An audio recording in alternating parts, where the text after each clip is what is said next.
nibyo reka mbasuze kandi bahe ikaze mbifurize kugubwa neza uyu mugoroba wa tariki 12 z'ukwezi kwa kane umwaka w'ibihumbi 2026. ni ubutumwa butunguranye cyane bushyizwe hanze na bamwe mu bakoresha imbuga nkoranyambaga buje bukurikira amashusho aherutse kugaragazwa n'ubundi asa neza cyangwa se afitanye isano ya hafi n'ubu butumwa bumaze gushyirwa ahagaragara. Umwe mu bakoresha imbuga nkoranyambaga cyane cyane uzwiho gutangaza ibijyanye n'amakuru aturuka ku mirongo y'urugamba ku butaka bw'uburasirazuba bwa Repubulika ya Demokarasi ya Kongo atangaje inkuru ziteye ubwoba by'umwihariko hano mu karere ka Afurika y'ibiyaga bigari, ni nyuma y'uko nanone kandi hiriwe imirwano. Ibyo nabyo ntituze kubyirengagiza, ariko munyemerere aho muri hose hirya no hino tubanza turebe iby'ubu butumwa bumaze gutangazwa buherekejwe n'amakuru akomeye cyane. Ni mu masaha agera muri ane atambutse aho hashyizwe hanze ifoto mu by'ukuri yongeye gukangaranya benshi igaragaza mu by'ukuri andi makuru ku bijyanye na video duherutse kubagezaho yagaragazaga ibitwaro byari byaguzwe ndetse n'abasirikare bari kugenda begeranwa na Repubulika Iharanira Demokarasi ya Kongo, ndetse n'ibinadukundira iyi video turaza kongera tuyibereke iri kumwe n'iyi foto yongeye gushyirwa hanze, aho bikomeje kugenda bica amarenga yuko hari icyo Repubulika Iharanira Demokarasi ya Kongo yaba iri gutegura. Ushyize hanze aya makuru cyangwa se wongeye kugira icyo atangaza ku by'aya makuru akomeye cyane, yamaze kuvuga yuko nyuma y'uko Repubulika ya Demokarasi ya Kongo mu 2023 ngo yaba yarakiriye ibitwaro biremereye cyane, ubu muri mwaka wa 2026 yongeye guhabwa ibindi bitwaro birimo ibimodoka ndetse n'ibisasu, ngo bikaba byaratanzwe n'igihugu cy'inshuti kibishyikiriza Repubulika ya Demokarasi ya Kongo. Gusa iki gihugu cy'inshuti cyahaye ubufasha Repubulika ya Demokarasi ya Kongo ntabwo kigeze gitangazwa muri iyi nyandiko, ndetse unakurikiranye ubu butumwa naho byigeze bigaragara. Ngo ni kuri misiyo y'uko hagomba kubaho kwataka uburasirazuba bwa Repubulika ya Demokarasi ya Kongo, ndetse ngo ibi bishobora no kugira ingaruka zikomeye cyane kuri Kigali. kandi uvuga ngo nituvuga Kigali cyangwa se numva Kigali muri ubu butumwa uze kumva u Rwanda muri rusange. Iby'ubutumwa rero bitumye benshi bibaza niba koko Repubulika Iharanira Demokarasi ya Kongo yaba irimo kugenda ica amarenga yo kuba yagaba ibitero ku gihugu cy'u Rwanda, nyuma yo kugaragaza yuko iki gihugu cya Repubulika ya Demokarasi ya Kongo gishaka kwinjira mu ntambara.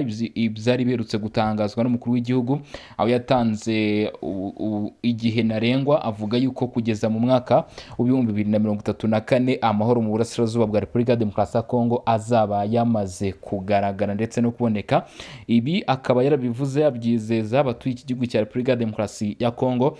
Akimara kubitangazaho amasaha makeya nibwo hatangiye gucaracara ndetse no gukwirakwira ubutumwa nk'ubu ngubu bwagaragazaga cyangwa se bwerekanaga video yarimo abasirikare ba FARDC ndetse n'ibitwaro inyuma, bigaragara ko byiteguye kandi byari biri mu cyerekezo kimwe.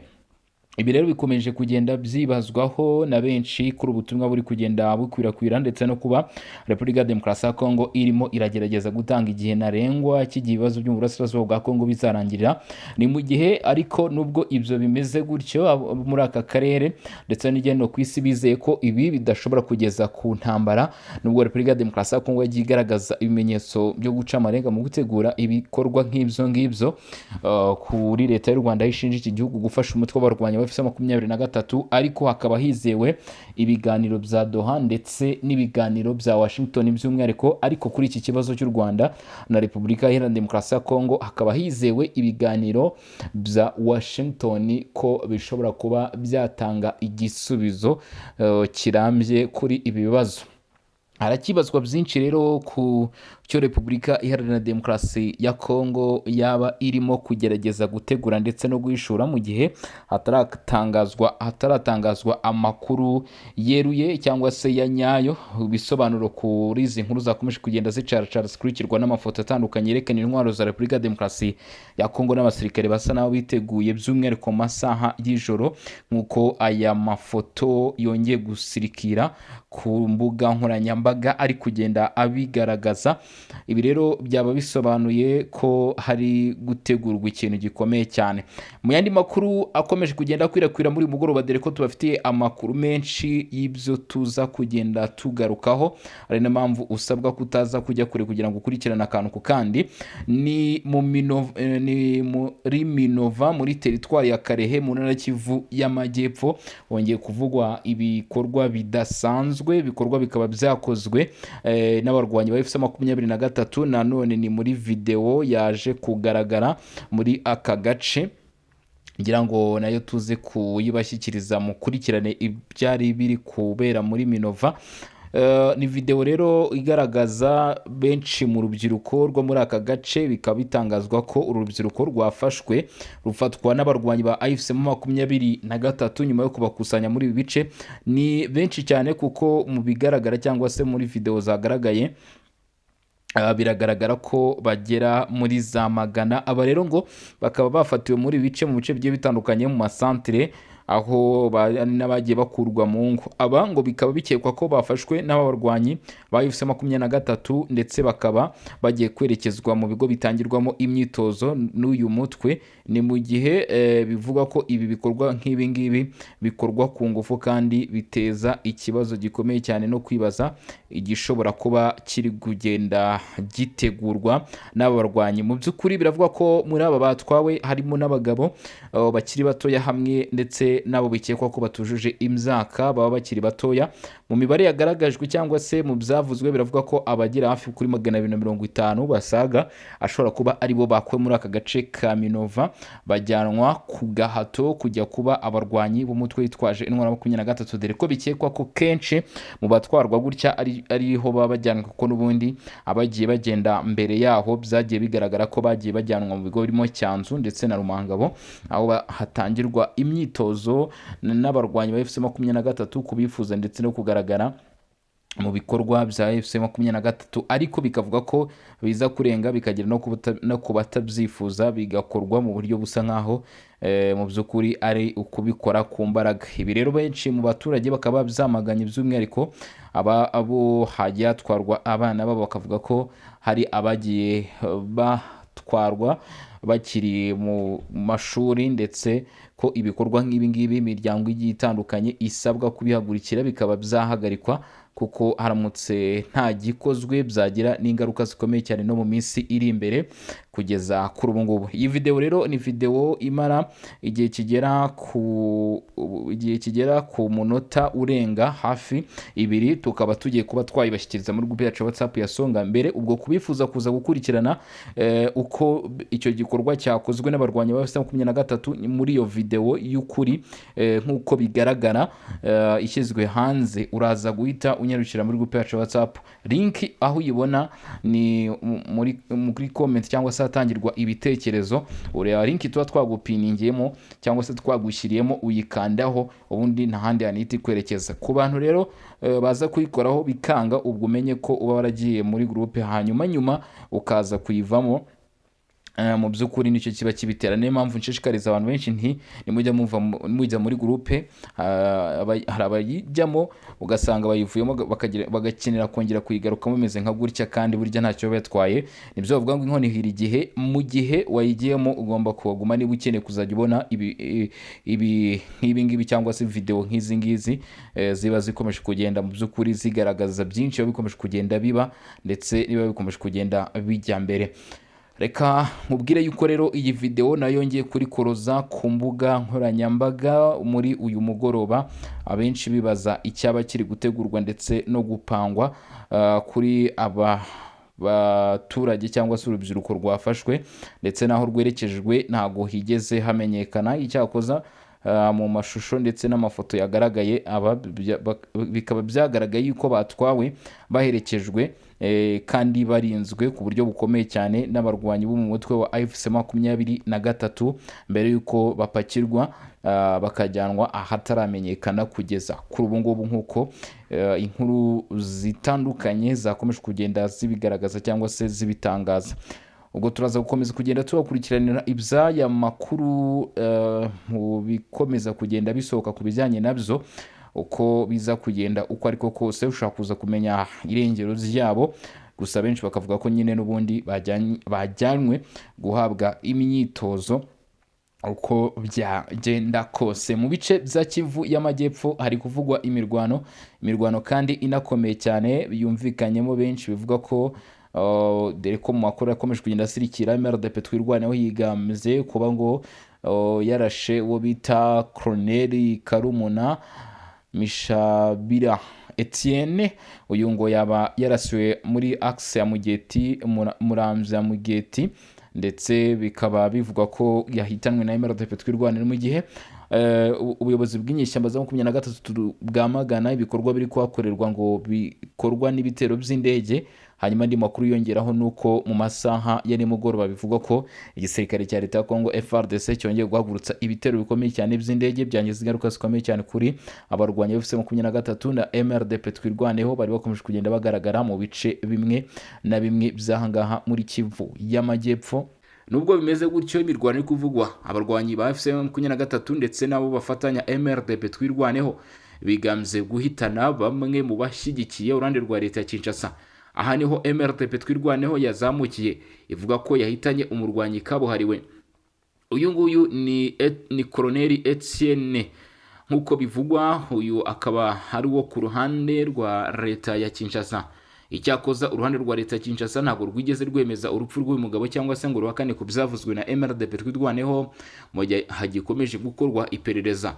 Biravuga ko MRDP twirwaneho yavuze yuko yaje kushyira hasi uyu mugabo ndetse na bagenzi be bari kumwe. Icyakoza MRDP twirwaneho ntabwo yigeze igaragaza ibimenyetso cyangwa se ukuri ku byo batangaje, by'umwihariko birimo nk'amafoto cyangwa se video bigaragaza uyu murwanyi ko yaba yarashwe cyangwa se yahitanwe n'uyu nguyu, yaba yahitanwe n'aba barwanyi nk'uko birimo kugenda bitangazwa nabo.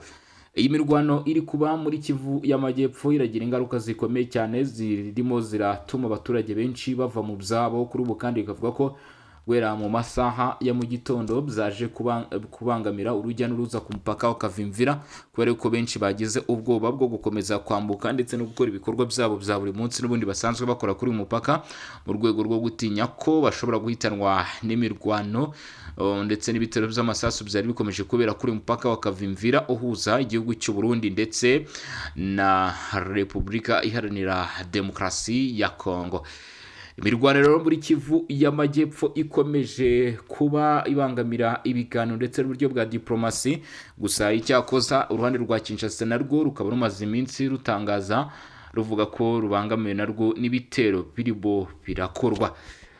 Naho ku ndondo ya Bijombo n'ubundi hakomeje kuvugwa imirwano mu bice bituwe cyane n'abanyamurenge, dore ko kuri FARDC, ingabo z'u Burundi ndetse na Wazalendo bongeye kongera umubare w'abarwanyi babo.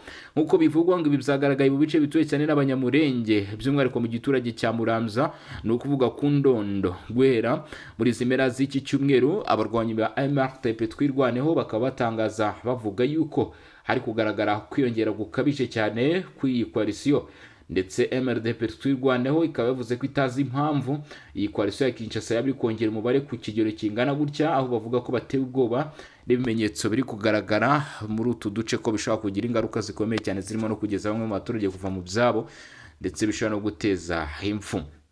Ibi rero ntabwo biragira icyo bitangazwa n'ubutegetsi bwa leta y'i Kinshasa mu gihe gikomeje gukorwa iperereza ndetse no gushakishwa icyakorwa kugira ngo hamenyekane ikiri kujya mbere. Gusa kugeza kuri ubu ngubu hakaba hagaragaye amafoto ndetse n'amashusho asobanura ibiri kuba ku mirongo y'imbere ku rugamba bivugwa kuri iki kibazo.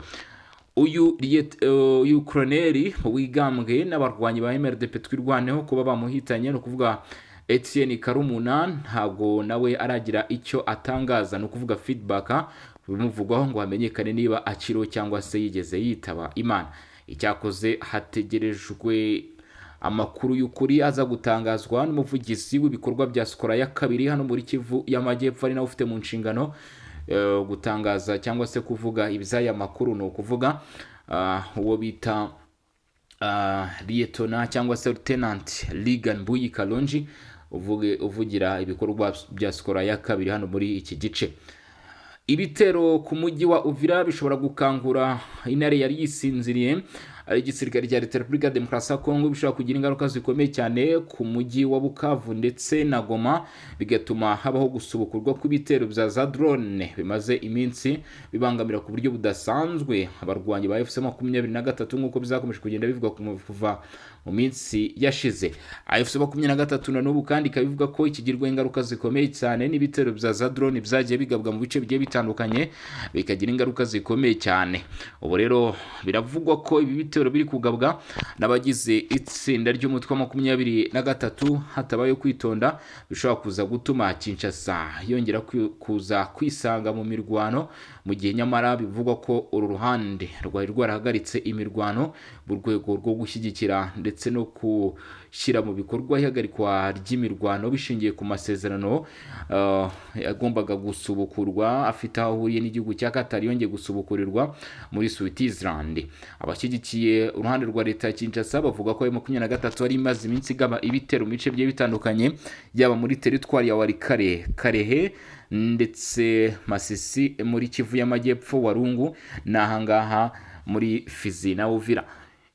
Ibimenyetso simusiga bitangwa n'uruhande rwa leta bavuga ko ibi bigaragazwa no kongera ibikoresho by'umwihariko bimwe bikomeje kugenda bifatwa, dore ko kuri ubu ngubu kuri iki cyumweru uruhande rwa leta ya Kinshasa rwatangaje ruvuga yuko rwafashe ibikoresho bitandukanye byarimo bigezwa ku rugamba muri teritwari ya Walungu. Ibikoresho byafashwe birimo intwaro ndetse n'amasasu. Ibi bitangajwe na koalisiyo ya Kinshasa bivuzwe nyuma yuko mu masaha makeya atambutse agera kuri 48 n'ubundi koalisiyo ya Kinshasa yari yamaze kwigamba ko nanone yafashe ibikoresho bizari bishyiriwe MBRDP twirwaneho, burimo ibikoresho by'amasasu ndetse n'imbunda, bakaba barabifashe mu cyerekezo Kipupu Mikenge nk'uko bimwe mu bitangazamakuru byakomeje kugenda bibivuga ndetse bigaruka kuri aya makuru. Cyakoze ibi bikoresho byose ntabwo byigeze bigera kuri abarwanyi, ari nabyo byabangamiye ingufu ndetse n'ubushobozi bw'ibitero byagombaga kugabwa muri ibi bice, bimwe bikaba byasubitswe hanyuma ibindi biza kuba byakomeza nk'uko aya makuru yakomeje kugenda asirikira. FC23 imaze iminsi igaba ibitero mu bice bimwe na bimwe byaha muri Kivu y'Amajyepfo. Ni ibitero bikomeye cyane ndetse bivugwa ko bikunze guhagarikwa n'utudege tutagira abadereve tw'igisirikare cya leta ya Repubulika Iharanira Demokarasi ya Kongo, drones. Utudege bivugwa ko ngo tutarobanura nk'uko tubishinjwa n'uruhande rwa leta y'Kinshasa. Hategerejwe igishobora kuza gukorwa mu masaha ari imbere, mu gihe ibiganiro habura amasaha make ngo byongere gusobokorwa, ndetse impande zombi uko ari ebyiri zikaba zamaze kugaragaza ko zigomba kohereza abazihagarariye muri ibi biganiro. Uruhande rwa FC23 ruravugwaho guhindura abagombaga kwerekeza muri uyu mutwe nyuma yuko hajyagayo abarimo Benjamin Mbonima. Ubu biravuga ko ishyirwaho ry'umwe mu bayobozi bashya ba FC23 rishe byinshi kugomba koherezwa muri ibi biganiro, aho bitekerezwa ko bita Vicky Ntumba uherutse kugirwa usa nka minisitiri w'ububanyi n'amahanga muri leta ya Kivu ya FC23 cyangwa se uhagarariye ibijyanye n'ububanyi n'amahanga ku ruhande rwa FC23 ari ushobora koherezwa i Geneve mu Busuwisi, bitewe nuko kugeza kuri ubu ngubu abenshi mu barwanyi ba FC23 bitekerezwa ko bari bakenewe kugira ngo boherezwe muri ibi biganiro, bo bamaze gufatirwa ibihano ndetse bashobora gutabwa muri yombi mu gihe baba berekeje muri uru rugendo. Akaba ari nayo impamvu rero bivuga ko uyu mutwe wahisemo guhita ushyiraho umuyobozi mushya utari afite ahuriye n'ibihano bya Leta Zunze Ubumwe za Amerika, bityo bakizera uruhande rwe. Uyu kandi ngo akaba mu by'ukuri azwiho kuba ari umuhanga ndetse n'impuguke mu bijyanye n'ibiganiro, mu bijyanye na politike ndetse n'ubukungu, bishobora gufasha abarwanyi ba FC23 kugira uruhare muri biganiro bivuguruye birimo birategurwa na leta y'Kinshasa ndetse n'abarwanyi ba FC23 n'abahuza barimo Qatar ndetse n'Ubusuwisi, Leta Zunze Ubumwe za Amerika, imiryango igiye itandukanye nk'umuryango wa Afurika yunze ubumwe ndetse n'imiryango ikomeye cyane ku isi irimo n'umuryango nka UN, umuryango w'abibumbye. Kugeza kuri ubu ngubu hategerejwe ikiza gufatwaho nk'umwanzuro kugomba koherezwa n'abarwanyi ba FC23 gusa biratekerezwa ko ikipe yari isanzwe yoherezwa muri Qatar ishobora kuba yahindurwa hakaba hakoherezwa abandi bahagarara uyu mutwe bakayoborwa na Vicky Numba nk'uko byakomeje kugenda bitekerezwa mu rwego rwo kwirinda ko abasanzwe boherezwa n'uyu mutwe bashobora kuba bafatwa. Ngayo nguko ni amakuru rero dukomeje kugenda tugarukaho, ariko ari nako ngenda nshishikariza mwe tubana umunsi ku wundi gukanda subscribe cyangwa se sabone, by'umwihariko tukarushaho kugenda tubana uko bwije n'uko bukeye. Sibyo gusa kandi nsaba mwe mwese mudukurikirana kuba mwanyarukira muri groupe yacu ya WhatsApp tukarushaho kugenda tubana. Colonel Etienne Karumuna biracyakomeje kugenda bivuga ko yaba yitabye Imana yishwe na MRDP twirwanda nk'uko babyigamze, ariko ari nako ngenda nkwibutsa ko uyu bitaremezwa n'uruhande rwa Kinshasa anarwanira koko ko byaba ariko byifasha. Ubwo turakomeza kugenda tubakurikiranira iby'aya makuru.